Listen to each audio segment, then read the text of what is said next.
আল্লাহ মালাকুল মাউত কে বলবেন, মালাকুল মাউত কি অবস্থা? বলবে সব শেষ। মাইয়াব্বা, কে বাকি?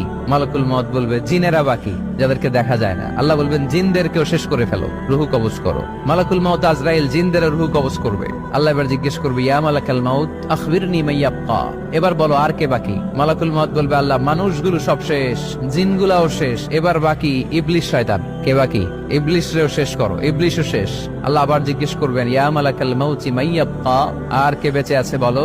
মালাকুল মাউত বলবে, আল্লাহ আপনার কথা অনুযায়ী পৃথিবীর সব মানুষের রুহু কবজ করলাম, সব জিনদের রুহু কবজ করলাম, ইবলিসের রুহু কবজ করলাম, এখন আছে শুধু ফেরেশতা।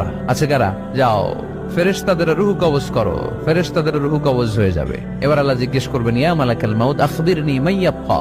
মালাকুল মাউত বলবে, আল্লাহ আপনার কথা মতো ধরে ধরে সব শেষ, ফেরেশতাও শেষ, 4 জন ছাড়া। কয়জন ছাড়া? জোরে বলেন, কয়জন ছাড়া? ইসরাফিল, জিব্রাইল, মিকাইল,